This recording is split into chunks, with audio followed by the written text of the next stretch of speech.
So one of the helpful resources for reading the Fairy Queen is the Spenser Encyclopedia. And I mean, almost every word in the poem is broken down in this thing. It's massive, right? I mean, like, takes up the whole screen, you know, it's like half the size of my car. And there's a lot of really helpful information in here. And so one of the things that I was thinking would be helpful for this would be to essentially read different entries from it as we go along through the Fairy Queen, so you can, you know, learn new insights as we're going. And I'll pretty much just be reading the entry. So the first character in the Fairy Queen is St. George, right, or the Red Cross Knight, and we meet him in stanza 1. And so if you're reading A.C. Hamilton's commentary, then the first thing that he points you out, or the first thing that he points out to you is the entry called St. George, right? So I wanted to read the St. George entry and encourage you with the amount of stuff that is happening in Spenser's Fairy Queen, so you could see how complicated, how complex, how knit together his literature is. He's already borrowing from so many different authors, and that's something I think uncommon today. Now you might be thinking, well, that's not entirely true, right? If you look at a lot of authors, you'll notice that their styles are borrowed from someone else or influenced by someone else.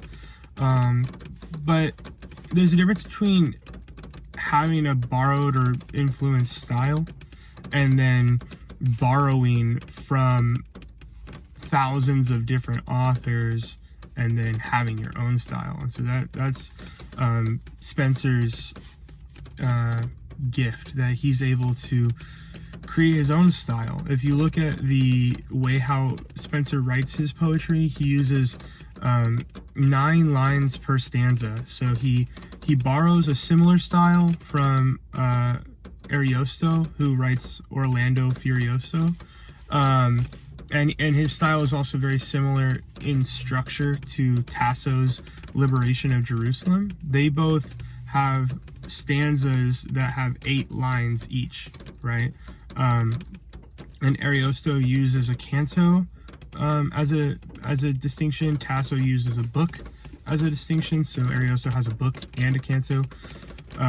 So his style is closest to Ariosto's, but what Spenser does is he uses 9 lines. So even in his structure, something is different. The rhyme scheme is different. Regardless of that, this is what... Who writes this entry? Let's see. This is what Hugh McLaughlin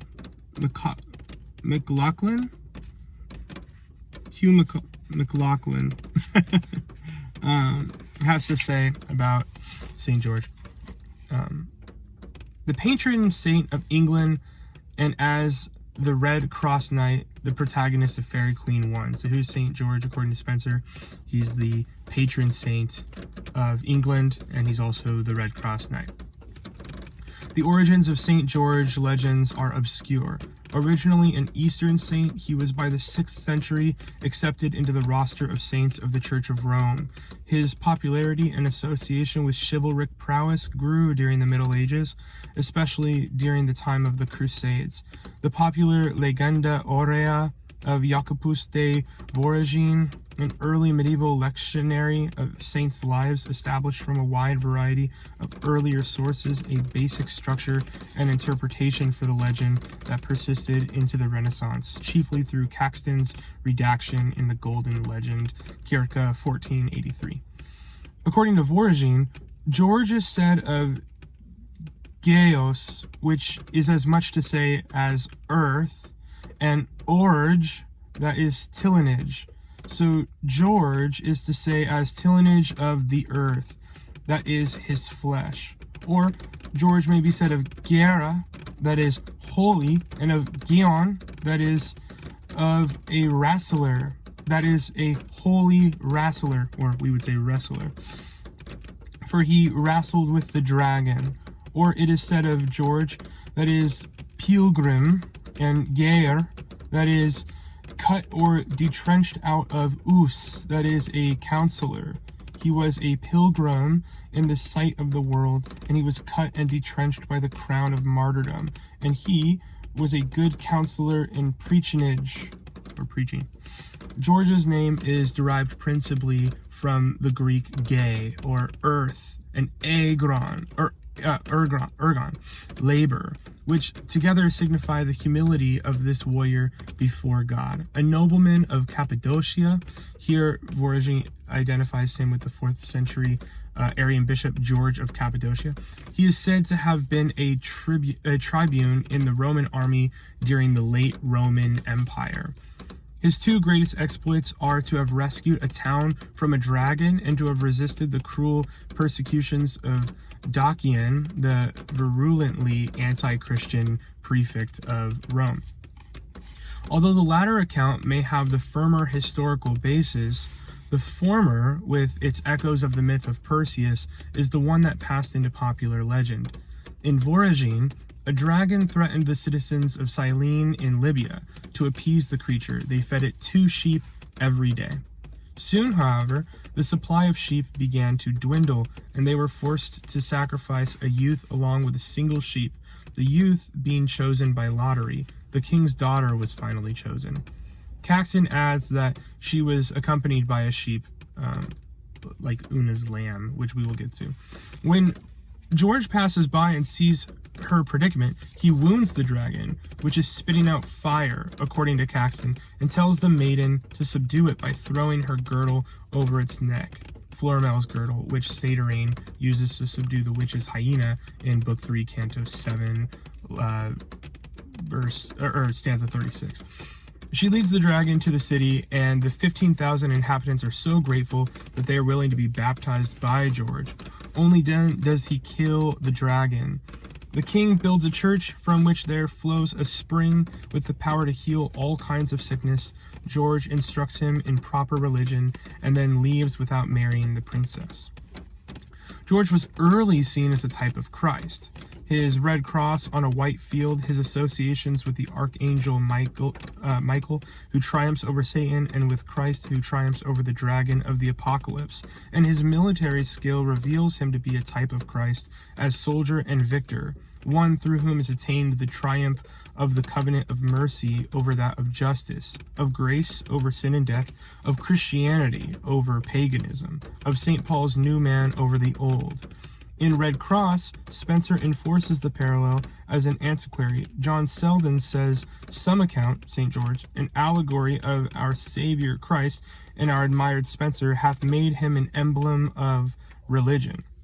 Yet Spenser's George also subsumes other qualities of a more distinctly political nature. Even before Edward III declared St. George to be the patron saint of the Order of the Garter, circa 1345, he was already known as the patron saint of England.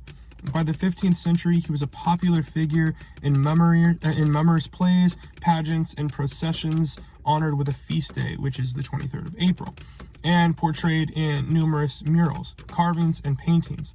In addition to his recognition by the church as a saint, he had a role in popular culture similar to that of Robin Hood or King Arthur. Yet, even with the rise of Protestant hostility to saint cults, George persisted in England. When other saints' days were removed from the calendar during the revisions of Henry VIII, his was kept. Spenser recognizes the patriotic enthusiasm for this English knight and makes him a figure not just of a single holy individual, but of an entire nation and its religion. Spenser may have known numerous versions of the St. George tale, not only those by Voragine and Caxton, but also the rhymed tale by Lydgate, who records that this name George by interpretation is said of twain the first of holiness, and the second of knighthood and renowned, or even the Latin Vita Sancti Gorgii of Mantuan, with its elaborate hellish description of the dragon. Paddleford and O'Connor, 1926, that's the reference. The history of the Red Cross's obscure origins and arrival at court, see letter to Raleigh, may be indebted as well to tales of Gareth or the Fair Unknown. In merging the old tales, Spenser endows them with expanded meanings. George's name is thus associated not only with his humility, but also with the plowman who reared him in plowman state after finding him as a baby hidden in a furrow, and it ultimately becomes a sign of his inheritance from Adam, which in Hebrew is Adamah, which means earth, and thus of his fallen nature. Though Red Cross begins his quest as a fallen man, he is potentially a saint. His successful defeat of the dragon not only frees him from bondage to sin, but also anagogically enacts Christ's rescue of mankind from death and establishes the New Jerusalem. So, there's obviously much there, and hopefully this is a helpful resource to you. There's so much in the myth of St. George that even when you're reading Spenser's Fairy Queen, you can think of the Red Cross Knight just from the perspective of the St. George tale and get an entire meaning out of it. Now, that's not the only thing that's happening. Remember, Spenser's Fairy Queen is an allegory.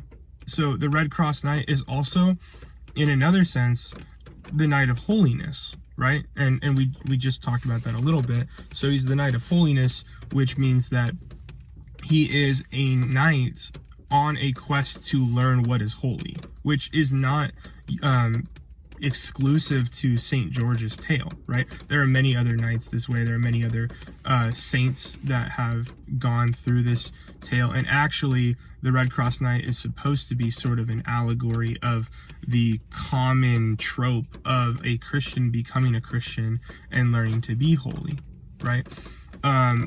That's not the only thing that he is, though. He's also the Red Cross Knight, right? And so the Red Cross Knight represents Christ through the bloody red cross on his chest and on his shield, which represent his faith and his heart, right? But this is the entry on St. George, so I hope that this is something that you enjoyed, and I look forward to reading more of these.